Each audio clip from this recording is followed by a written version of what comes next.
Hello Pisces, Sun, Moon Rising, and Venus Signs. Kamusta kayo? Sana po nasa mabuti kayong kalagayan. Welcome back po sa Star Tarot. At kung bago kayo rito, welcome din po kayo. Please subscribe, like, share my videos, and leave me a comment kung nakaresonate kayo. So Pisces, first message po ninyo is have patience, okay? Magpasensya, matutong magpasensya.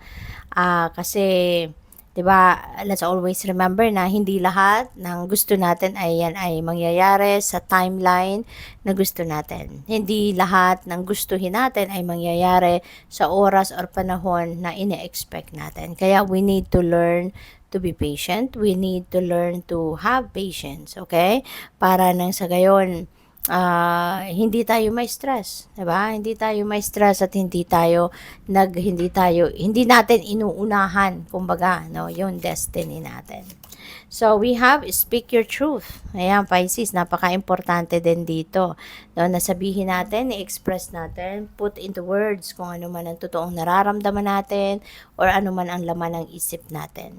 Okay?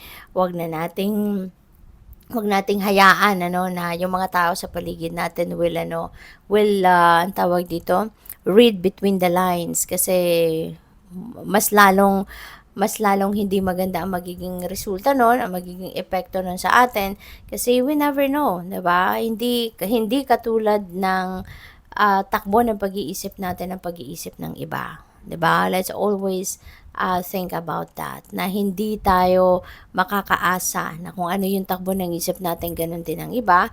Kung ano yung possible na interpretation natin sa mga sitwasyon ay ganun din ang interpretation ng iba. 'Di ba? Kaya kailangan na mas sabihin na lang natin, no? Put into words, express it kung ano yung gusto ninyo sabihin or ano yung laman ng isip ninyo, anong laman ng puso ninyo. We have receive your blessings, Pisces. Maghanda ka na. Open your heart, open your mind, your ears, yourself, your arms, sa pagtanggap ng mga biyayang ito.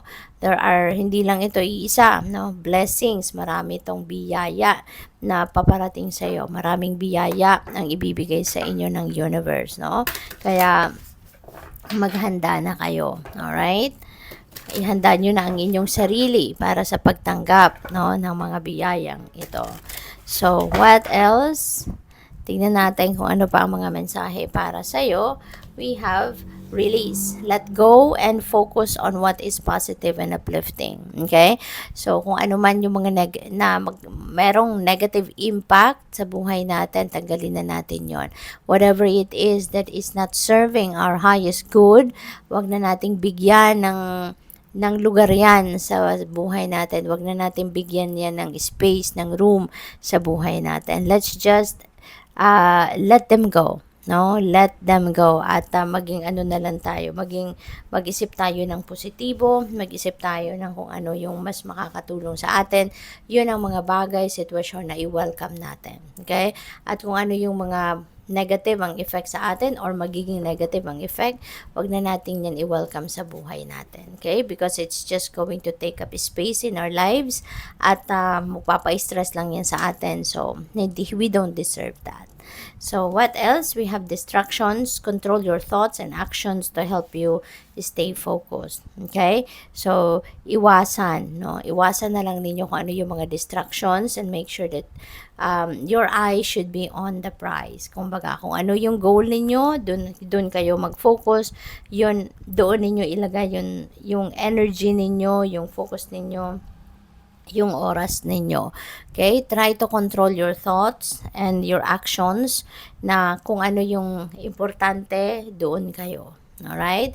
Kung ano yung hindi importante, put them in the back burner at mag-focus kayo sa kung ano yung mahalaga sa ngayon. Okay? Priorities, no? Dapat i-ensure ninyo na yung priorities ninyo, yan ay nagagampanan, yan ay nagagawa, or yan ay napapagtuunan ng pansin. Okay?